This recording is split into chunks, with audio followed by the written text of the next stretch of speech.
So Patty, when I first learned about your career story, you said to me, "Oh, did I tell you the story of my career about how I came to law?" And I thought maybe I knew something about it. So I said, "Oh, maybe just tell me about it." Then you told me the story, and just as the story progressed, every point I thought the story was over because it's already incredible enough. And then there's another part of the story that's more incredible. So I'd love to start with that. And so your story in Massachusetts begins at a Regis office. Can you tell that story? Absolutely. It was 15 years ago. I moved to Massachusetts. I was a mom. I had two boys that were adolescents and I needed a job to continue supporting them. I only had an associate's degree. I had a bookkeeping background. So I was offered an interview with a company to interview to be their full-time bookkeeper. Being from Deep East Texas, a very rural region in Texas, I had never seen a Regis building. I was unfamiliar with the concept of shared office space or temporary office space. So I went into the lobby, introduced myself, sat down, and a gentleman came out and said, "Are you here to interview?" And I said, "I am." So I went with him to his office and he sorted through a pile of resumes on his desk, couldn't find mine. And he said, "Well, my assistant must have left it out of the pile. No worries. Let's get started with the interview." So about halfway through the interview, two other gentlemen came into the room and said, "We think you have our interviewee." And I said, "Well, this is embarrassing." So I went to the correct interview and completed that interview. And on the way out, the gentleman with whom I had been interviewing caught me and he said, "Hey, listen, I would like to finish the discussion. But to be very direct, I would like to offer you the position." So at this point, I don't know what the position is. And he said, "I will offer you a salary of $75,000 in benefits that start on day one." And I said, "I accept." So I still didn't even know what the position was. So it turns out I was being hired to be the executive assistant to a venture capital investor. And I quickly learned he was involved in a number of endeavors from everything from entrepreneurship, angel investing, ventures. And if you told him that you couldn't do something, most people did not continue to work for him. So it didn't matter what he asked me to do, I would figure out how to do it and quickly climbed the ranks to become second in command of the local office. He employed 850 people nationwide and was really just his right-hand man. And about 2 years in, someone said something condescending about someone with a bachelor's degree in my presence. And I defended them. I said, "Well, I don't have a bachelor's degree." And he was speechless. He said, "You don't have a bachelor's degree?" And I told him, "I never said I have a bachelor's degree. I never saw the job description. You never saw my resume." And he said, "Well, at this point, you do the job well." So 4 years in, I was the corporate controller of his organization at this point, and he came to work and he said, "I have great news. We're moving to Laguna Beach." And I said, "Who?" And he said, "My wife." And he said, "Obviously, you will go too." And I said, "I can't do that. I only moved my children here 5 years ago. They're teenagers now. I can't ask them to acclimate again." And I cried at work for about 3 days. I knew I would never get another job like that. It was just the circumstances would never align. And I live in Boston, the most educated city in the United States. On day 3, his wife was in the office and she was crying. And she said she was devastated to lose me, that their life had been a lot better with me on board, that she had had him at home a lot more because he trusted me. And she said they had always planned to make sure that my boys and I were cared for. So she said, "We still want to do something extraordinary for you. You always wanted to be an attorney and we want to see that happen." And I told her, "That's really fantastic. I appreciate the kind words, but there's this whole supporting my children thing that I have to do now." And she said, "Well, you need 2 years to a bachelor's degree to apply to law school. So what we're offering is a severance that you will be very comfortable the next 2 years. You will not feel any diminishment of your income in the way that it's structured. The terms are confidential, so I can't say much more than that. But she said it's contingent on you finishing your bachelor's degree and applying to law school." And of course, me always planning the long game, I said, "Okay, what happens when I can't pay for law school? If I get in, I can't pay for it." And she said, "You'll figure it out. We have faith in you." So I signed up at UMass Lowell. It was 5 minutes from my house. I lived in Lowell at the time. And every assignment I picked up over the next 2 years, my driving thought was, I can't afford law school. So I tried harder than I had tried at everything. I understood that becoming a Commonwealth scholar could help my applications to law school. Most people have 4 years to meet those qualifications. I only had 2. So consequently, every course I took was an honors course. And though I was not the only person in my college at UMass Lowell to graduate with a 4.0, they weighted the difficulty of the courses. And ultimately, I graduated as the valedictorian of the College of Humanities and Social Sciences, Fine Arts, Humanities, and Social Sciences. At that point, I had applied to law schools. I had scholarships from almost every law school in the region. And I had full ride offers from Suffolk, New England, and New Hampshire. I didn't understand academia, so I wasn't really aware that to practice in the venture capital and private equity space, that it could have been worth it to invest in one of the higher ranked or more prestigious, whatever you want to call it, law schools. So I accepted at Suffolk. In the first week, they had an admitted students event, and I attended that, and they asked me what I wanted to do with my career. And I told them I have this experience in the venture capital space, investment, and I know I want to do private equity or venture capital law. And again, I was met with the uncomfortable, the obvious that someone has to break news to me. And they said, okay, like, we're a great law school, known for litigation and the judiciary. However, where do you want to practice? And I told them Goodwin, Ropes, or Kirkland. And again, you see a little bit of surprise. And they said, okay, you're going to need to be in the top 5. And I said, okay, top 5%. There's 300 people. I do still have kids, but I think I can probably do it. And they were like, no, people, you're going to need to be in the top 5 people. And I said, okay. So I finished 1L at the top of my section. And at that point, I did early OCI at Kirkland and Goodwin. I did regular OCI at a number of firms. And ultimately, at the end of 1L, I chose between Ropes and Goodwin. And I committed to Goodwin, spent my summer there. They understood that I had the boys, that I had some challenges not all students have. They had a clerkship program, and they created a position to allow me to clerk through at the firm. So I worked at Goodwin continuously since then. And I guess it suffices to say everything that happened to me was a result of going to the wrong job interview in a Regis building. Yes, I would say that definitely is an unlikely outcome from going to the wrong office in Regis. But so let's going back to your time at that fun financial services company. So you mentioned, there was this attitude of finding ways to make things happen. Yeah. And just rejecting the assumption that there were things you couldn't do. Can you give us some specific examples of that? And then what were scenarios where you said, okay, this seems impossible, but I'm going to figure out a way. And then how did you do that? Absolutely. So my boss at that company collected luxury cars, from Ferraris to Rolls Royces, any kind of car you can imagine. And because he was such a good customer, he had access to limited edition cars. There was a situation at the time, I'm not sure if it still rings true, but if you sold these cars prior to 500 miles or so, you could generate pretty large profits on them because of the supply and demand. So at one point, when he was turning a profit on these cars and then occasionally taking a loss, he said, I'd like to start a business around it. And he came into my office and he said, hey, do you know how to start a car dealership? And here I sit and I just looked at him dumbfounded and I said, yeah, sure, I can definitely do that. And so he left, and that sounds like an overwhelming thing, and I've run into a lot of overwhelming things in my life, as I'm sure we all have.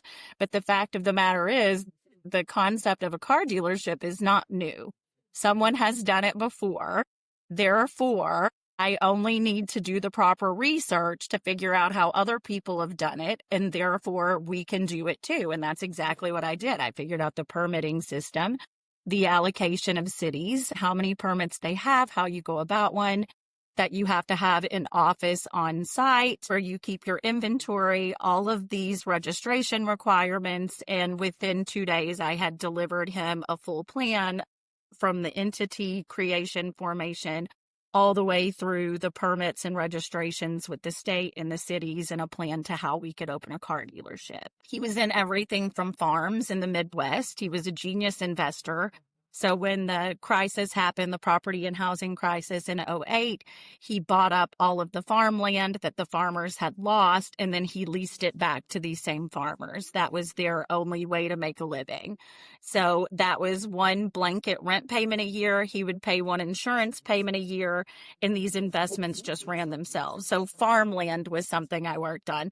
Luxury cars. He had a nursing home chain. He opened a medical supply business with the sole goal of being acquired within a few years by Medline or McKesson, Invacare, and he was successful at that. So essentially, I would help him with all of these endeavors, open these businesses, and help him run them, babysit them until they were big enough for a board of directors or to get acquired. And through that is where I learned that I would like to learn how to do this myself. I had learned that I come from a very humble background, and this is one of the wealthiest self-made men that I've met. And much like other people that I've met now that are more comfortable than I am financially, they learned how to make money off of money. So I did always want to be an attorney. I learned that I would be more appropriate in the corporate space. I like to be liked. I like other people. I like collaborating to get a project in common completed. So that's really any given day. I had no idea what I would be working on, but I learned to embrace it and love it. So you saw, it sounds like this person is unusual in having just raw investment skill that can translate across very disparate industries and seems like business structures. So that's pretty rare. So it's a really valuable person to learn from, and you were learning very closely from this person. If I'm hearing you right, it sounds like you're preferring the kind of work that you do. Like, why don't you be an investor? Why don't you do that instead of practicing law? It sounds like you just inherently like the nature of the work. So, for instance, the collaborative aspect of it. I don't know enough about the nature of this person's businesses, but maybe they were less collaborative, less about other people and problem solving and in the way that you enjoy. What's your take on that? Like, have you thought about going down that route, or do you inherently enjoy the work of being a lawyer? Like, how do you think about that? I'm risk averse due to my background. I understood that if I graduated law school with a law degree, I hold something of value that I can never lose and that I can leverage into opportunities. And from that point in life, I can go from the place in which I always existed, from becoming a mother as a teenager through that point in life, which was 39 years old. I operated from a place of safety and survival, and a constant fear that if something went wrong, I could lose everything. My children would pay the price. And at that point, I understood that even if I never achieve wealth, even if I never achieve big law, momentous success, no one can ever take that from me, and I'll be okay. The investor side, I do find it fascinating. The more that I've worked on the law side, I find it more fascinating, and the entrepreneurial spirit is inspirational to me. And the upside, the potential upside in working in private equity is unlimited. It's incredible right now. So it does appeal to me, but I tend to play it more safely. And every opportunity that was put in front of me, there was the analysis of how can I maximize this opportunity the safest way possible. Now that the boys are all grown and gone, I might take on more risk, but at the same point, my life feels like a dream every day as is. I never dreamed I would be able to swipe my credit card without worrying, to pay my bills in advance, anything like that. And I'm pretty happy doing what I'm doing. So I do try to limit that. I think the little motivator inside all of us who are type A or lawyers or high achievers, that's always what's next, what's more. That's where I'm at now, is trying to assess when it's enough. Yeah, I think I'd be interested in going back to law school to talk about how you de-risk that opportunity and you don't actually end up to be, you said third in your class. And so you have to be very deliberate of making that happen, especially with the constraints you're working with. And of course, other people in law school have constraints, but yours are pretty pronounced. And I think most lawyers would agree that those are significant constraints compared to other people. So tell me about how you approached law school. How did you set yourself up for success? Tell me the semester by semester playbook for how you progressed and pulled yourself forward. Absolutely. So I was largely driven by anxiety and fear in the first 2 semesters. I had imposter syndrome, which I think drives a lot of attorneys to do good work, but then also my children. I was out of the home. I did still team mom for all their sports teams. I still sat on every board of directors. At this point, I had taken another teenager into my home and was helping him build a professional sports career. I still had all of these obligations, and I didn't want to take away from them and then not yield the result that I was doing that for. That was the goal. So my first semester of law school, all I did was study. I did everything I was told. I thought to myself, not dissimilar from what we discussed about the car dealership, I'm not the first person to go through law school. These professors in this school are giving me the blueprint to success. They're telling me if you read these cases ahead of this deadline and you outline them and you read and you participate in class and you answer questions and you listen to your professors, you will be successful. So I did everything that was prescribed by the school. And then in addition, I thought, how can I maximize the time that I give to school, the investment that I give to school against my busy life? So at that point was a time analysis. There's only so many minutes of the day, so many waking minutes of the day, and how can I use every one of those to advance my goals and or my responsibilities?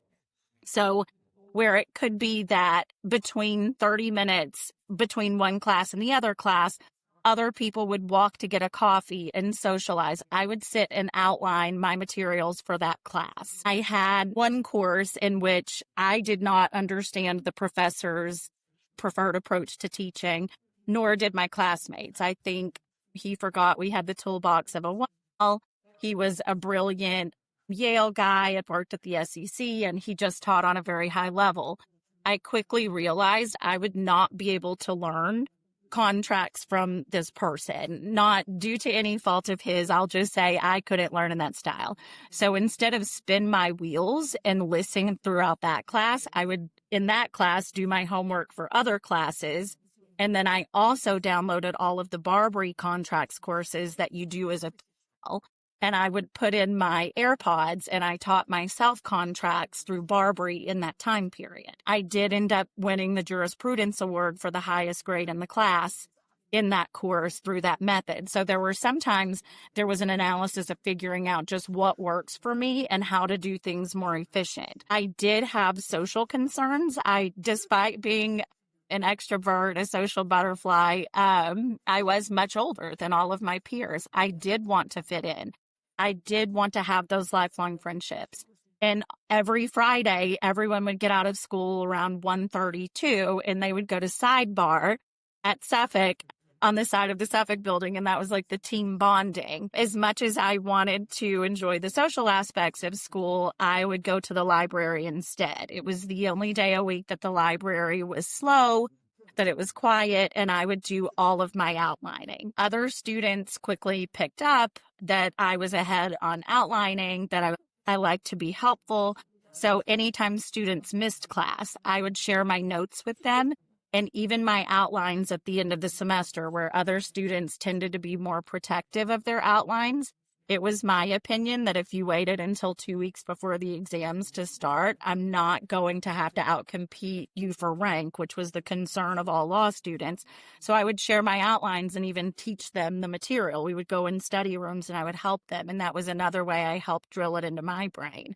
My train rides to and from Lowell, I had almost 2 hours a day on the train. I would brief my cases for the next day. If momming picked up and I didn't have time to brief my cases, I would go to Quimby.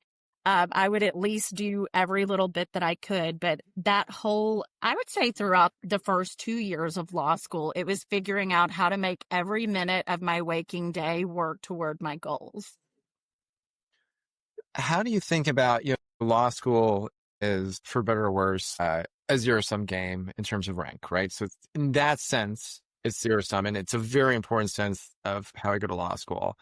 And then some people like yourself understand that another part of law school is collaboration because, hey, these peers of yours are going to go on to do any number of things. And if you only look at it professionally and if only looking for the instrumental gain you'll get from that lens alone, it's good to do this. apart from just it's inherently good just to connect with other human beings. And it's just some people have missed the appreciation that this is a really unique phase in life. So, like you, I went to law school after some years, and I felt very old. I entered law school when I was 28, which now, I mean, it doesn't seem like young, but definitely doesn't seem like old. So, but yeah, I think that it gave me some context to say, hey, like law school, like being in school is a really unique thing. Like this is just a unique format that you don't really get to take advantage of very often. So tell me about how you thought about you were resolute to say, hey, I need to get in that top 5 because I have these outcomes to achieve. So that's a zero-sum game.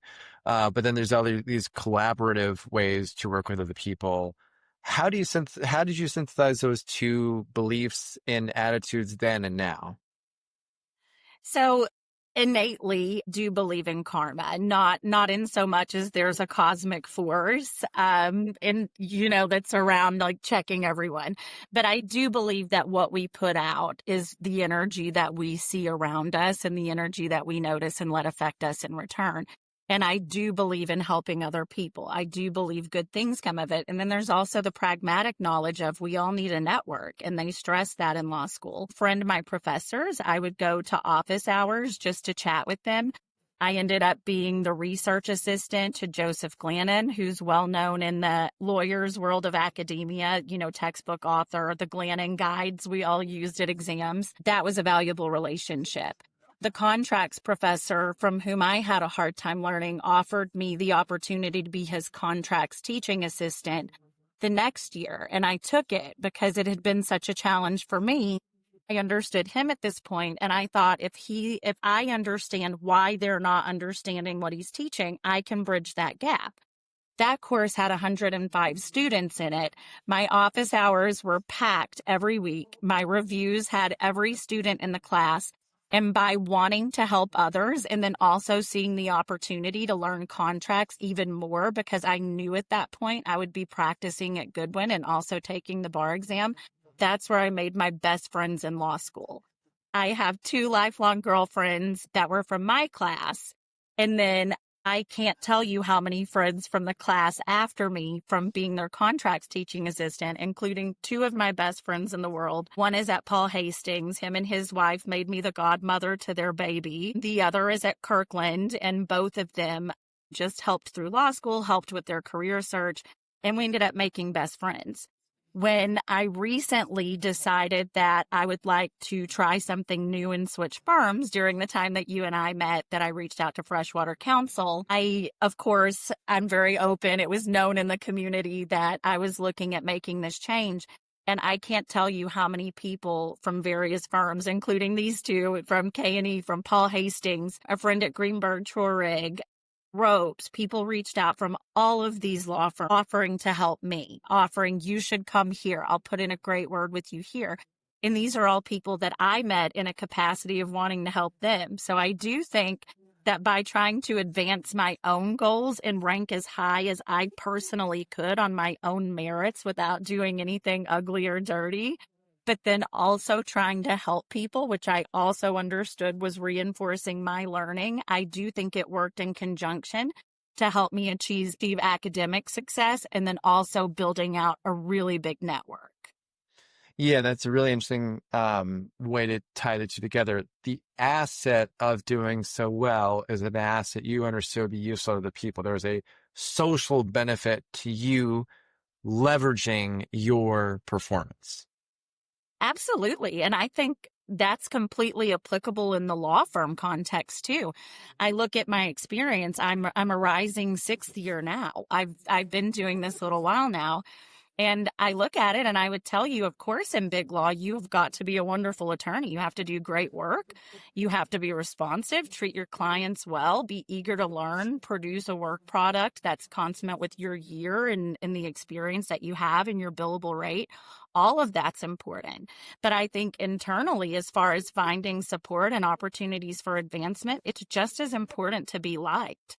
It's just as important to have a network and to be respected and to be viewed as someone who had people pour into them and then you've paid it forward into other people. I think that not only motivates other people to help you, I certainly could not have achieved anything I've achieved without people who are far more successful than me wanting to see me succeed. And then I do feel an obligation, no matter how busy it is, to mentor junior attorneys, to mentor law students, to help pay that forward. This is a hard job, but it's a rewarding job if you have all of the proper supports in place. If you're leveraging the resources that become available to you that go with a position like this, and you're helping others and you're still looking to those above you, I think a combination of great work, luck, and being liked is the only way to really thrive in this space.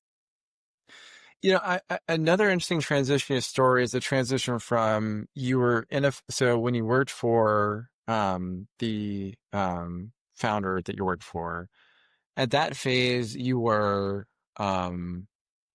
raw talent and drive. And so you had things like, I'll just figure things out. It's not like you had some bench of expertise, some specialization, that was your skill and your value to a business. It was, I will figure things out.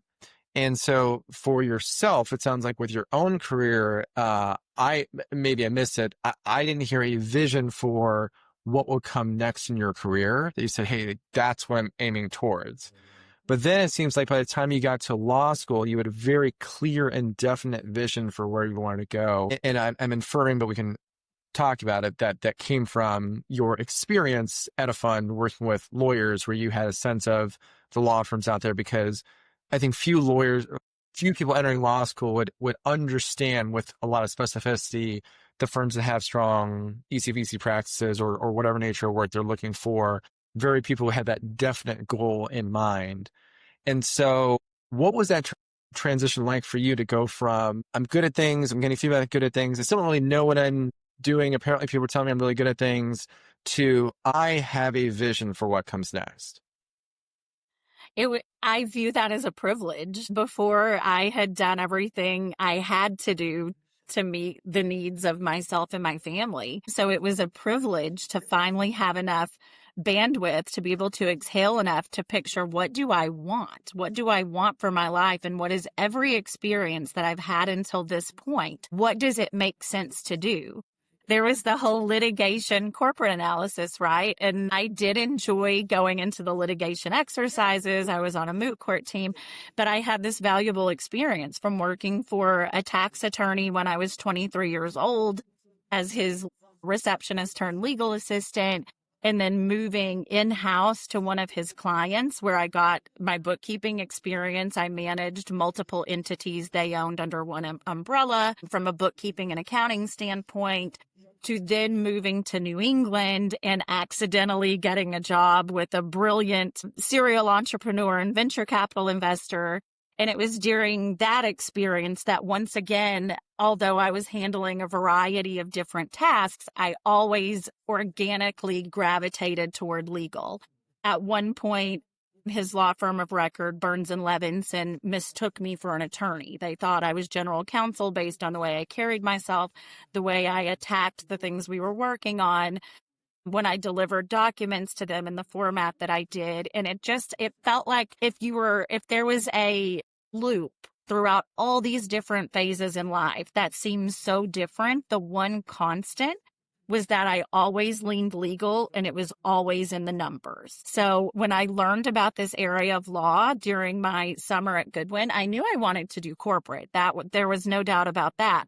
But now I understand, especially I do teach a course that's private equity and venture capital transaction. So I've given a lot of thought to the specific timeline of a transaction, and all the corporate departments is in which part of the transaction do you work? Like, which part of the timeline is your specialty?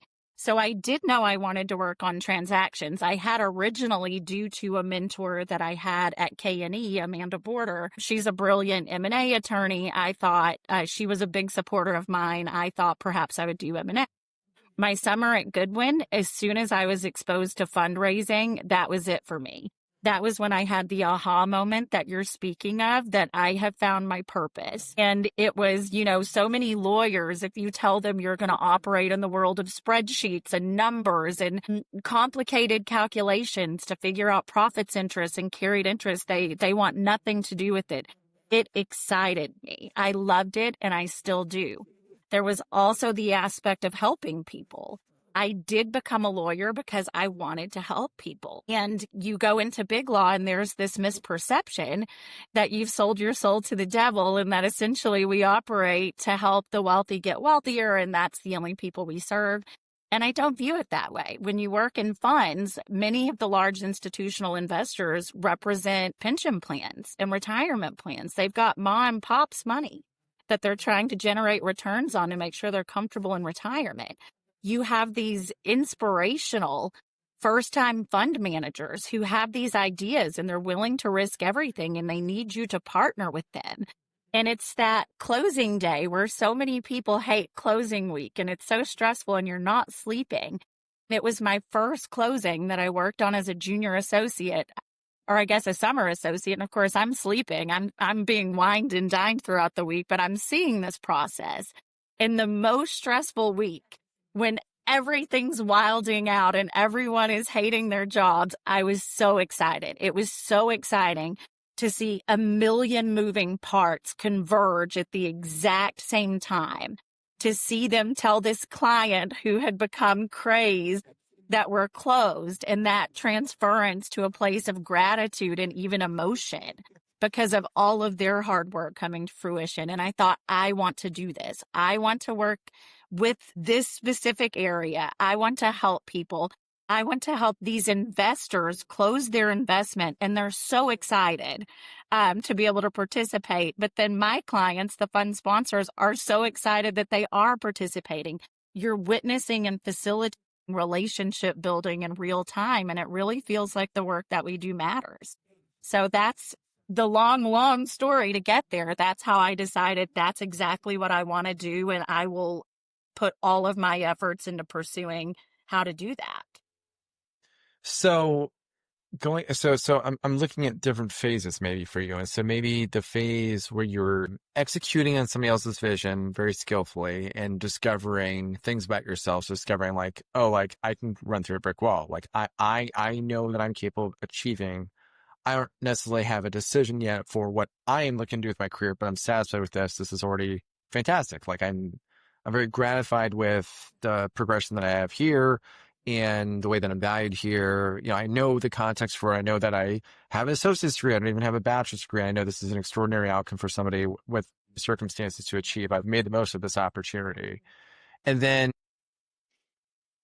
I don't know if anything was missing for you in that phase, but then you discover, oh, I can have a vision for myself and then work towards that. So like once you said like, I want to get to Goodwin, then I'm going to work backwards to make that happen. Then you did. So you apply the same skill set to that. Now you have at this point, even more experience, more confidence. And now at this point, I'm kind of terrified about what your potential is. I'm actually just thrilled because I can't even believe what impact it'll have. But so what is it now? I think what the biggest takeaway has been, and what's allowed me to take more risks with pursuing what's next, is I've learned through all of this, no matter what happens, I will be okay. And I will thrive in some capacity, and there will always be people who want to help me along. When I made the switch from Goodwin to DLA Piper, it was in furtherance of that goal. I had to really think what's next. And, logically on the timeline that we're all on from the time you start as an associate, you have a certain number of years as an associate to figure it out if you want to go in-house, be of counsel, and continue to practice without having additional responsibilities, or whether you want to go for the partnership. And at this point, I think I do want to go for the partnership. That's, I've spent all of this time now in school and then all of this time in practice learning the craft, learning the law. And I don't know everything about the law, and I don't think I ever will. But at this point, I do understand the system of who I can ask, who I can go to, how to find the information that I need. And the next step in a law firm career, partnership, you become the person who's generating the business. You become the person that your clients are truly partnered with, to trust in you to partner with them, to help them advance their goals, the furtherance of their business. And it really becomes a relationship building exercise. And like I said, I think really, if there's anything in life that I've been training for, it's this. It is my time to shine. If it comes down to when you're ready, the next goal in life is for me to build partnerships with people who have common goals as me, who want to grow and learn together. I'm ready for that. I'm excited for that. But at the same time, I have had enough adversity in life that I think I'm wary not to hitch my identity to that. At the same time, when it's my turn to come up to make that decision, and I've decided if this is what I want, I would like to be part of the partnership, there's also, is that the firm's need? Is there room for me in that capacity? Do they have a need? Do they see a mutual benefit? And it's possible they don't. And so at that point, I don't want to feel like a failure. I don't want to feel like everything I've done until this point in time doesn't matter. It's going to be great no matter what. This next chapter, I'm all about taking care of myself. I leverage the resources that have become available to me in BigLaw that I never had access before, to take care of my body, to take care of my mind, to take care of people around me, whether in my family, my friends, or my community. And everything I'm doing, I do with intention. And I have no doubt that whether it leads to partnership or something else, it will inevitably, I'll continue to be happy. And that's enough for me. You said two things that are very interesting that I've been thinking about. So one of them I'll pick up on is the identity piece. And then you were just talking about the gratification you get from caring for yourself and people in your life. And so are you really at a risk of identity being attached to your professional development? Because it seems to me that somehow what's so interesting is the relationship between your identity and your performance. So like the two of them are separate but fed into each other, it seems like, where like in law school, you were still a caretaker. You still had other people that you're responsible for, which is extraordinary and extremely difficult in law school. It's enough to take care of yourself at that phase. And so it seems to me that the very challenge that on one hand, the first thing I think of is challenge, but what maybe is not really appreciated are the benefits that came with that. And so I think for myself as a parent, with my son who's a little more than 2.5, there was a period of time earlier on when he needed diaper changes where I was like, oh God. And so I was just like, okay, here we go. I got to change the diaper. I'll get through this. Now at this phase, every single time, without exaggeration, every single time I need to change his diaper, it is a privilege for me because I know this phase will not last. And so something that you just can't know until you're in a position like that. And you can do this out.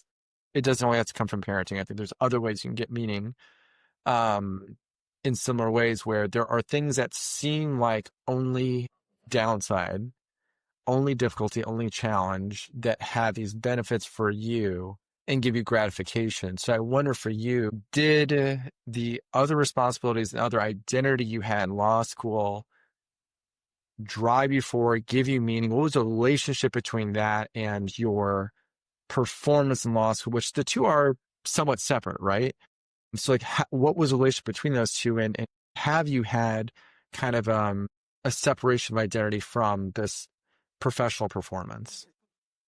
I don't think so. I think I view my identity as multifaceted, and I don't view it as a pie graph in which the sections of the pie are predefined. I can add sections, I can take them away, I can expand sections. And I do think a common thread throughout all of that, first and foremost, I'm a mother. I've lived my entire adult life as a mother. My boys are grown and launched now, and I have a grandbaby, but they remain my driving force. That they were behind all of the hard nights, all of the times I felt like it was impossible.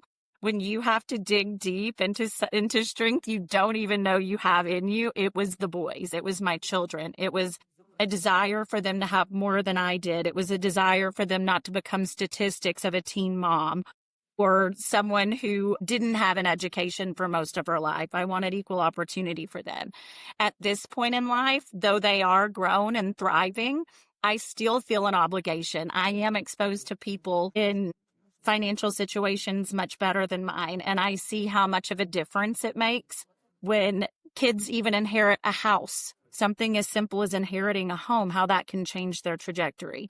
And I want to leave my boys with an inheritance. So that's still a big driver of pursuing opportunities that inherently have financial benefits to them. However, I have become a traveler. That's something new with the BigLaw paycheck.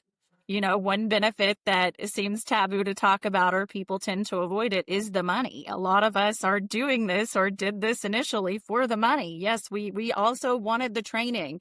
We wanted the exposure to the high level client work and all the wonderful things you say in an interview when you're a law student interviewing for a big law position. The travel, this is a hard job. When I'm on trips and I wake up in a country with a culture that's completely different than mine and it feels like you're on a different planet, those are opportunities that I would not have but for this job.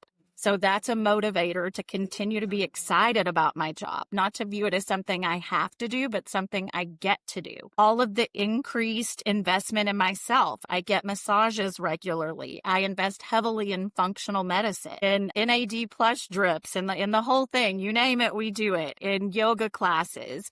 And that's to take care of my body. I am enjoying the fruits of my labor, but I still have a lot of motivation in me. I still have a lot of hard work left to do. So I want to take care of the vessel that's doing all of this for everyone. As far as being a lawyer, absolutely, that's part of my identity. I'm proud to tell people that I'm a funds attorney. I'm proud to tell people that I co-lecture a class at BU with Mike Kendall, who's an absolute just phenom of a human and lawyer. I'm proud of those things. I would have told you, to be honest, I think I was concerned, and I think you and I talked about this. I was a little bit concerned about my identity leaving Goodwin. Goodwin had been so good to me from the time that I interviewed with them throughout my last day at the firm. It was a safe place for me. It was scary to branch out and do something different, but at the same time, understanding that for the particular opportunity to grow the practice that I was looking to grow, that group was growing in a different direction than what I really saw for myself. I did worry about leaving there. I worried, will the people at DLA Piper like me? Will I have the opportunities I've had at Goodwin? Will they think I'm a good attorney? So even being a Goodwin attorney, I feared was my identity. And maybe now that's why I look at it a little bit different. I look at it as a huge part of my life. I'm grateful for them. I always will be. But now I'm a DLA Piper attorney, and I'm proud of that too. And I think I could be Patti Burris with her own shingle hanging, or Patti who works at the SEC. And I still view these opportunities and these accomplishments, the identity portion of it, as more what you described. The girl who made all the wrong decisions early on and even created some adversity for herself, but then became an opportunist who could see it, identify it, and make the most out of it. And that's the biggest part of my identity. I've got all of these other drivers. You ask me on any given day whether I'm more hiker, more mom, more lawyer, whatever it may be, more friend, more mentor. All of those are important parts of my identity, and I embrace all of them. And I think depending on what season it is, all of them help me grow to be the next version and the next version of that pie chart. You said something really interesting. So the girl who made all the wrong choices. So that seems to me a story. You're telling a story. There's a narrative about this accomplishment you've achieved, this narrative arc. And I don't think anyone listening to you could not be thinking about what a skillful storyteller you are. How important are stories for getting us to accomplish your goals? Our life is stories. Whether it's the narrative playing in your head as memories, or whether it's expressing it to other people, or whether it's describing what you want next, a story that hasn't happened yet, it's all stories. And I think the narratives that we tell ourselves are huge to our identity, and they're huge to our ability to accomplish and to our capacity to accomplish. Like when I was in law school, imposter syndrome that I think we all have in common, that's a fear narrative. We're telling ourselves a fear narrative. And whether it's law school or whether it's in your personal life, in your relationships, your friendships, you're buying a home, whatever it may be, we all have fear narratives. And if you give those narratives too much power, you don't reach your full potential. You don't maximize your capacity. Whereas if you're telling yourself these same narratives and their stories of inspiration or overcoming or accomplishing, we can't change our past. I can't change that I became a mother when I was a teenager. I can't change that I got into a car accident with someone. I got into the car with someone who had been drinking. I had a car accident with that person where I broke my back and 15 other bones that, set me back another few years. I can look at all of those things and beat myself up. I've had a failed marriage. I can tell myself I failed. I was a failure. I failed then. I could fail again. Or I can tell myself I failed and I won't make that mistake again. I learned the lesson the hard way, as I tend to do, but those are some of the most powerful lessons. So the story that I tell myself is that we all have that kernel inside of us to overcome adversity. We all have it. We all have that belief that we're something more or we're something bigger or that we have something great inside of us. And the only two ways that you can test that theory and grow that is either through accomplishing without adversity or with overcoming adversity. And in my life, it's been overcoming adversity that has convinced me that I can do anything. There's nothing that I can't do with the right resources and the right team and the right amount of determination.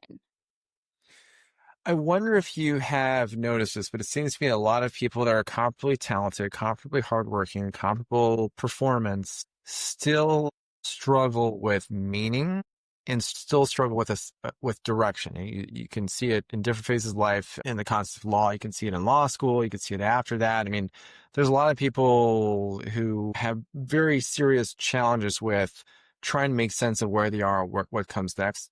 I definitely experienced those as a lawyer for sure. So it seems to me that you've consistently been able to hone in on goals, sources of meaning, that there's a nexus between the two of them for you. What have you, how can you help other people hone on that? To hear you talk about the way that you got so excited from your fund's work, there's any number of other talented lawyers who, they consider, maybe funds work, the kind of work you do, like you say, kind of punching a clock, or maybe it's running against some sort of narrative they have of, you heard all the time in law school, I'm sure, I didn't go to law school to do math or whatever. So, I mean, like there maybe there's counter narratives that people have that are obstacles to them. And maybe that's one problem, but I'm trying to figure out what it is that you can share with people to help comparably talented, hardworking people find more meaning and find better goals themselves. Because it seems to me that's something that a lot of otherwise talented people struggle with. So I think I am definitely not qualified to advise other people on this matter because I've been a train wreck at any number of times in my life, whether anxiety in my own head or externally manifesting, difficult circumstances. If I said I have to put it into words, I'll write it on a book or whatever for someone else. I would say the purpose part is I'm not a religious person. Therefore, I believe this is the one life I know I get. And I've been down and I've been up and I've been everywhere in between. And other than down, it's been a beautiful ride. If it was on the way up and I felt that purpose you're talking about, it feels good to know what you're working toward and to hack away at it a little bit of a time. And then when you get the validation at the top, whether it's the diploma, the class rank, the job you want, that validation is what then supercharges that motivation to that next level. And it just feels really great, right? Like we know that scientifically, the serotonin, the dopamine, it's a proven science. So as far as the purpose to do that, the way I view it is this is the one life I know I get. I want to live it. I want to know that if something happens to me tomorrow, and it doesn't even have to be death. I think that's the one we go to, like cliche. If I die tomorrow, I want to know I made the most of it.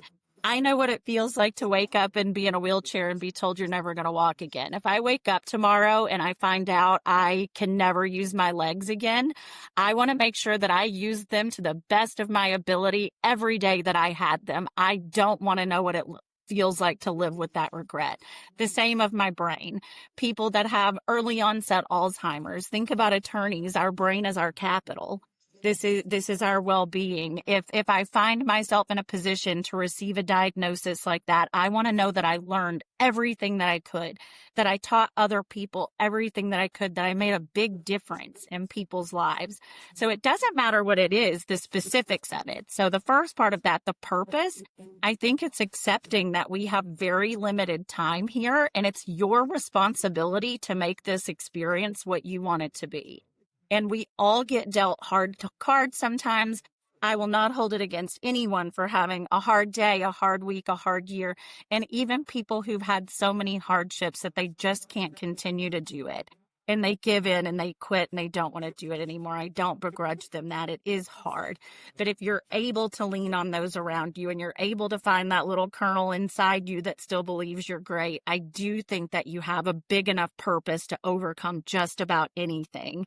Aside from things other people would do to you, people around you getting sick and dying, there are some things out of our control. I think everything else is a choice, whether it be by affirmative action or omission. As far as setting goals, I think it is a product of our society and being overstimulated in every way that us suffer from some level of anxiety or analysis paralysis. And that's what I see hang up more law students and young attorneys than anything else is analysis paralysis, terrified to make the wrong decision.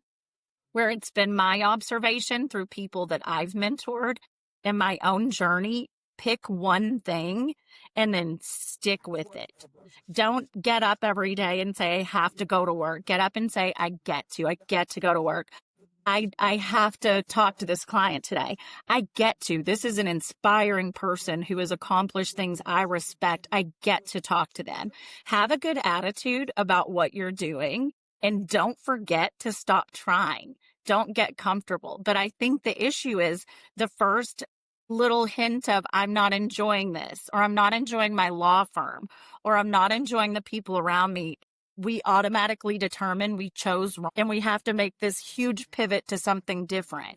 And I think a lot of times you can just make a small adjustment. Like for me, it was just, okay, I need to go somewhere different and do what I do. I'm going to continue to do what I do now for the same types of clients, but somewhere that's got a little bit different of a future focus for the firm. That if you hear their trajectory for the group, it doesn't mean that anyone did anything wrong. You're just growing in different directions. So I think don't overhaul things. Don't ascribe to them more importance than they deserve, and then just stay focused on the one thing. Tell me some more about this stay focused on the one thing concept. I think what you're talking about is profound, and I think the analysis paralysis is probably one of the biggest problems that lawyers face. Yeah, it's very acute, I think, for associates, and definitely a lot of partners run into this as well, because lawyers are overthinking things and then spinning their wheels, and then it's a reason to not act. It gives an excuse to not act. But what's really interesting is that you've defined yourself as risk averse, and yet I think analysis paralysis flows from risk aversion for most people, where they're working back from the premise of like, I can't really make changes. I want changes, but like, it's really hard for me to do that. And I'm fearful of it. And so then the analysis process, I think, is the technique they use to procrastinate, to avoid making a decision and to stay the course. So how for you do you synthesize your risk aversion with focus on the one thing and then, hone in on that? So yeah, I do think that's part of the risk aversion, right? I've invested all of this time. It is scary for me to think about doing something different. And at the same time, I can say I thought about making the recent change that I made almost 2 years prior and stayed out of analysis paralysis, and more specifically, ascribing more weight to what could go wrong than what can go right. So I do think those two things go hand in hand. And I do think that's the hardest thing to overcome. And I think ultimately that's where the belief that we talked about earlier, that ultimately I will be okay. Even if I blow it completely, even if I leave this firm and don't get a job at this other firm, we tend to go to, as humans, the worst that can happen instead of what's likely to happen. Okay, the worst that can happen is I've been pretty smart with my money. I'm good for at least a couple of years. So I don't get another job at a large firm, a comparable firm, and I have to take a lesser job or a job that pays less. I don't want to say there's no such thing as a lesser job. What's the worst that can happen? Okay, I make less money. Is that like, okay, that's fine, right? Like, that's absolutely fine. I'm still fine. So I think we just have the fear narrative of I'll lose everything. I'll lose being able to being proud of what I do, being able to tell people where I work. I won't make these huge amounts of money. And it's like, okay, so what? Like, what's the worst that can happen? We do the same with relationships, right? Like, this is not working. We've tried everything. But if I leave, I'll never meet anyone. I'll be alone. And it's like, that's just not likely. So I think a huge part of getting over the analysis paralysis is looking at what's the best that can happen. That's what you're hoping for. You wouldn't be going through this analysis in the first place. What's the worst that can happen? But then most importantly, what's the most likely thing to happen? And then if you just can't get there on your own, if you just still go into that worst place, then great, run the analysis. The worst happens. So what actually happens? What are the consequences of the worst? I think at this point in our lives, when people have a law degree in their corner and some experience and presumably at least a few references, your worst case scenario is that you're still going to have a badass job doing something that you love. I think there are also the case of people who pivot completely, and I have respect for that too. Like I said, for me, it was, I need to calibrate. There's a few misalignments here that are causing me distress. And I think if I recalibrate them, I can feel like I'm thriving again and I can find that motivation to shoot high. But then there are people who leave the profession completely. They do law, and there are so many that we see on our Go teams at the firm. They learn that actually they want to be in recruiting. They love helping people. They love exactly what you're saying, helping people find their purpose. We find people who decide they want to be career coaches. They see the mental illness that's endemic to BigLaw or the proclivity for addictions, and they want to help. They believe they understand it. So I don't think there's a bad result. I think it's just really the analysis paralysis is accepting that you're going to be okay. So do it. Like, don't stay in something that doesn't serve you. And what do you see for yourself as the payoff of, you talked about staying in a lane and just like continuing to iterate on that. What do you see as for yourself? What do you see as the payoff of doing that? I think the payoff is that you become an expert at something. Think for the most part, at least in the legal world and maybe beyond, we value experts no matter what it is. You want a nutritionist who understands nutrition. You want a personal trainer who has big muscles. You want a litigator who's won a lot of cases. We value experts. And I do think that's the one big benefit with staying what you're doing. If you're able to calibrate, whether it be pivot to another role within that world, like we just discussed several within the legal world that aren't necessarily practicing law. I think if you continue to start over, because I did that for a very long time, not out of choice, but I didn't find this path. I didn't graduate law school until I was 39. I'm 45 years old now. I'm not an expert by any means, but I'm hoping to become one because I do believe that's the means to the end. Ultimately, do I love my job? Do I want to work for many, many more years? Of course I do. I love learning. I love going to work. I love seeing people. But ultimately, at the end of the day, I want to hit the numbers that are my goals to be able to leave my children with the legacy that I want to. I want to look back and feel satisfied that I've helped enough people, that I've mentored enough students and baby attorneys. And I want to feel like I made the most out of the time that's available to me that I have on this earth. And I think you do that by becoming an expert, by staying the course. So I do think there are people who have that ability to do anything, and they're jacks of all trades. And, we see it with influencers now with like the young people who we tell them that's not a great plan. You've got to get an education in something and then pursue that path and then put in this hard work. And it's like, oh, they're a gazillionaire by the time they're 21. Just for having like a great fashion sense or whatever it is. So it's not like a one solution. I don't think there's one solution for everyone, but I think for the most of us, if we're able to hone a specific skill until we're viewed as an expert, and then you pair that with these other important things that we're learning, these other important aspects of human interaction, that's the way to ultimately be successful. Yeah, I think what's remarkable about your journey is the ability to set, understand goals, then also achieve them. I think those are two separable skills. Some people have one or the other, and you have both, which is very powerful. So he talks more about the maybe the tactics, the tools you use for achieving outcomes. And so you talked in law school about the resourcefulness. I mean, the resourcefulness to get Barbary outlines. I mean, so I became a Barbary rep in my first year, and then you start talking to your peers about Barbary. And I did it to learn about Barbary, and they also happened to, the model back then was that you got a free course out of it for doing it. And it was also very social. So there's a number of benefits. But anyways, the point is that there's a lot of education that we were doing because like any number of lawyers and law students in the first year had no clue that, what was coming here, understandably, right? And they're just trying to survive the day. But so you were being resourceful enough to work back to say, hey, like if that's good for learning this in a short period of time, then why couldn't I use this now? That's remarkable.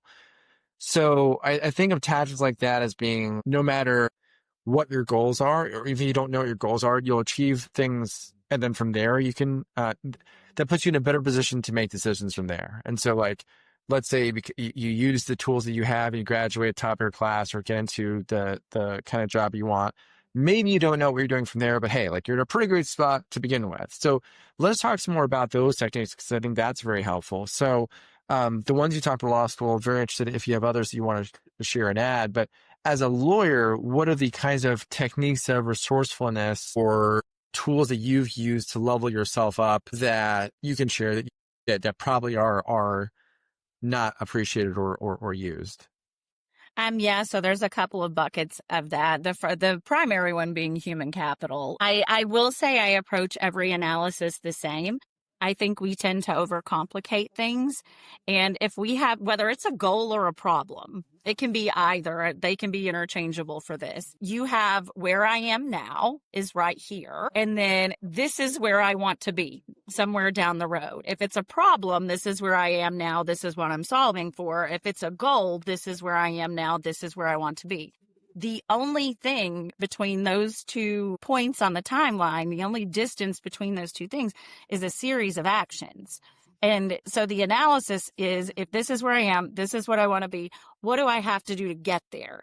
And that's usually pretty clear. If you want to become a lawyer, first thing is you have to get a bachelor's degree with a decent enough GPA to get into law school. And then you've got to do well on your LSAT. You've got to go to law school. And then you're a lawyer.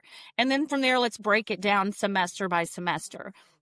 What is school really? It sounds overwhelming if you look at it as I need 7 years to a law degree. Don't look at it like that. A semester is 3.5 months long.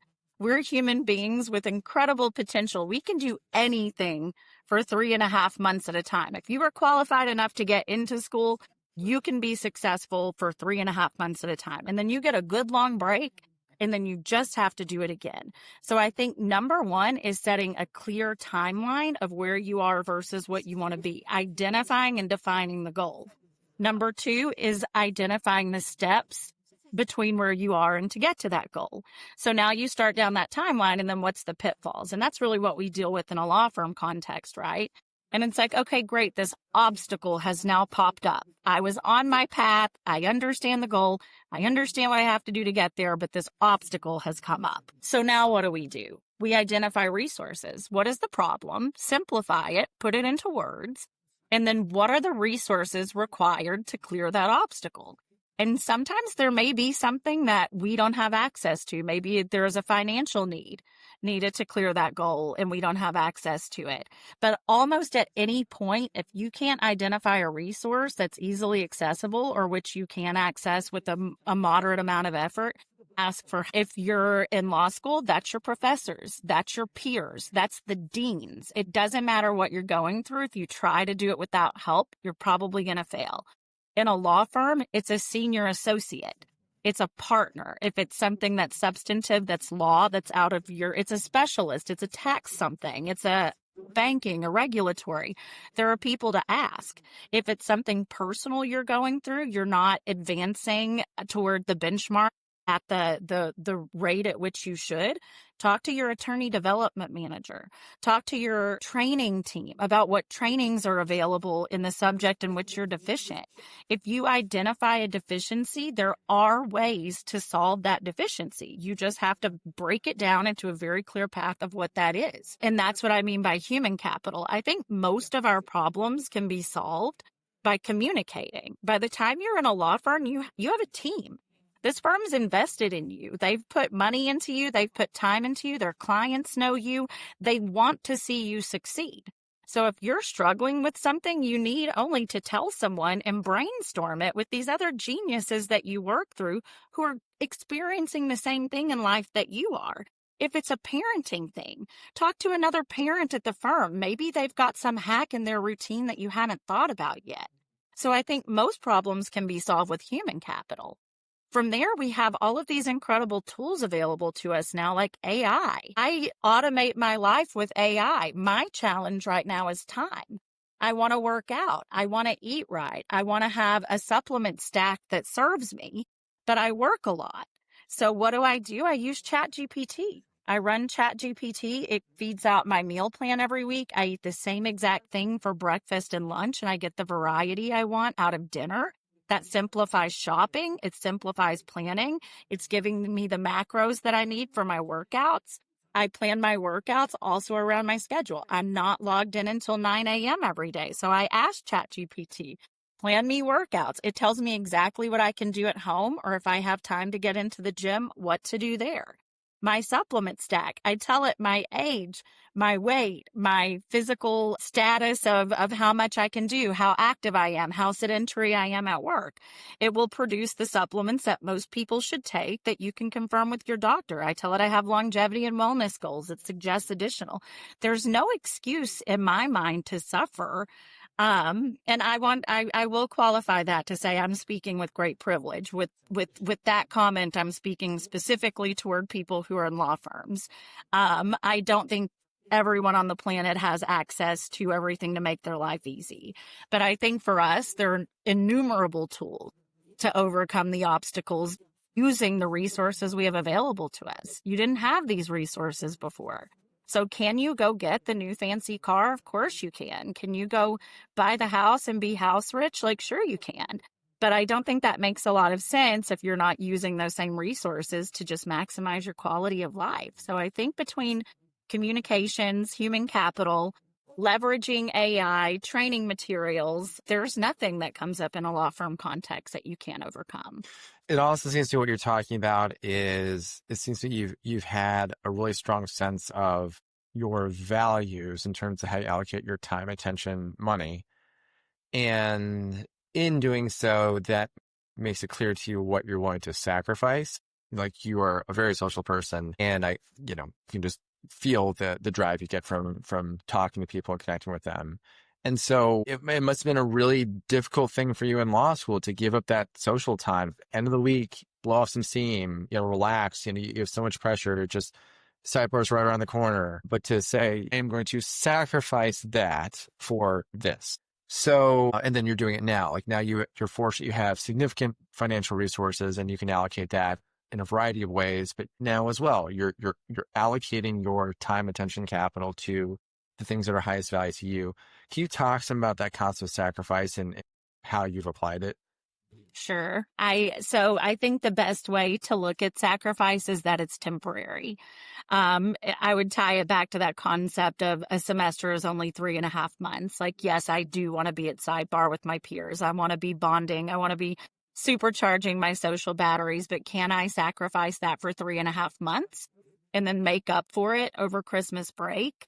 Can I look at the every Friday sidebar. Is it really that special versus when you go to sidebar when everyone finished their final exams? That's the memorable one. And I would go then. My work here is done. I'm able to celebrate. Like I said, through focusing on my goals, like becoming a contracts TA, I satisfied the social needs that I had that way. So I just view sacrifice as inherent. Anything you hear, it's cliche, but it's true. Anything worth having, there will be some sacrifice. It just can't be butterflies and rainbows all the time, but it's temporary.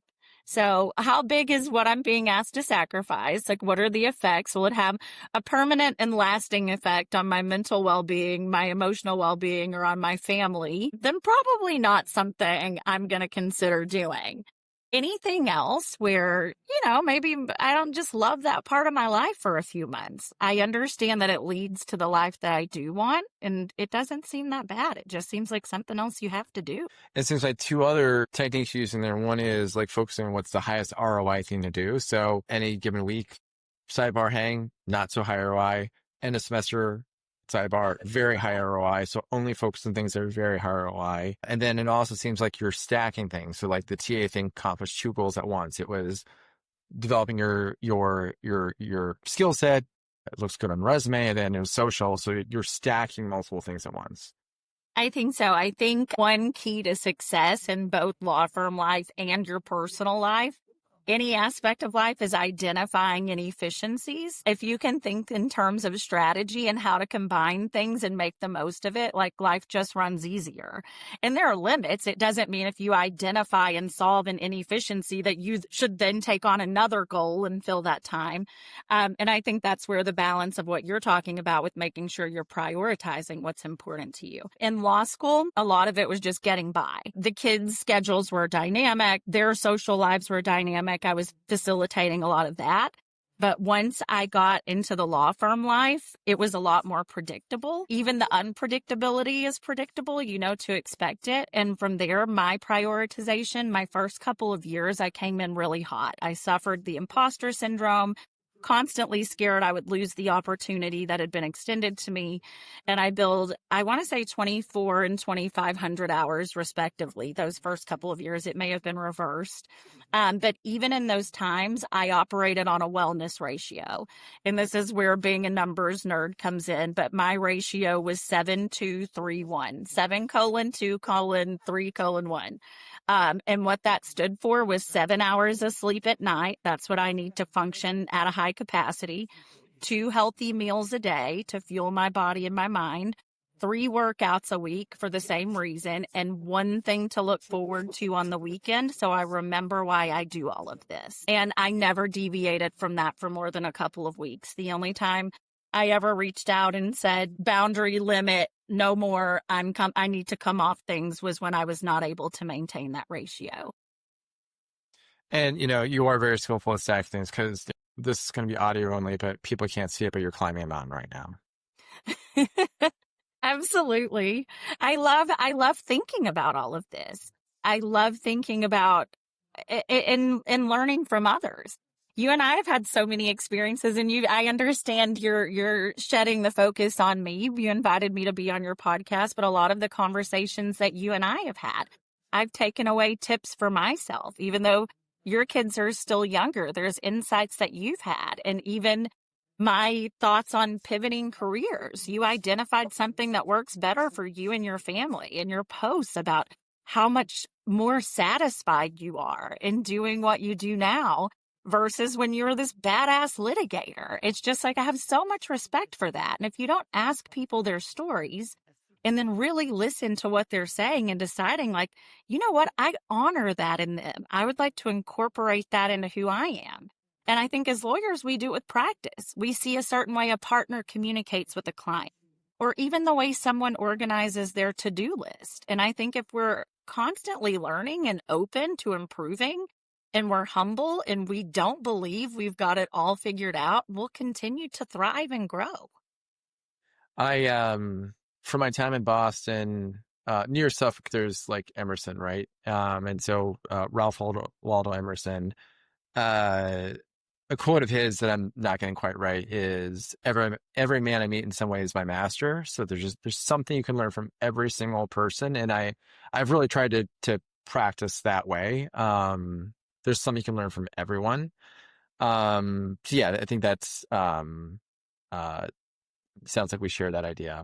I've learned a lot from you, and frankly, you have in our conversations talking about this episode, you know, hearing about some of the tactics you've implemented, like you have, Patty, you've really leveled up my expectations of myself and said, hey, like, am I really am I really making the most use of my time? Am I really doing the most high ROI activities? Am I doing 3.5 month sprints? So you've really threw down the gauntlet for me. So like I have my own, well, I throw down the gauntlet for myself because you've been very inspirational in that way. I really appreciate that. Life is hard. Life is never easy for any of us. And to believe, in my opinion, that we've had any impact on someone, whether it's making their experience better, more tolerable, whether they feel more loved, more included, those are the biggest compliments that we can receive, is to know, like, I'm struggling through this, trying to make the most of mine. And if any way I can improve your experience, just that much more validating. Yeah, and I think there's also that concept of, people don't really remember what you say, but how you make them feel. And so, and then a mentor early in mine in law said to me, hey, as lawyers, we're not really paid for outcomes. We're really paid for managing clients' worldview and expectation. We're really guiding them on what to expect. As a litigator, our work is inherently unpredictable. That's the whole point of litigation. If it was predictable, it wouldn't be litigation. So, so a big part of what it means to be successful in this work is that people dimension that there's so much to learn from you from. Absolutely. I agree wholeheartedly. Patty, this is a great episode. I'm so glad that we took the time to document this, and I hope that this is something people can turn to for inspiration. I love that. Thank you so much for having me. And obviously we will stay in touch, and I hope to speak with you again soon.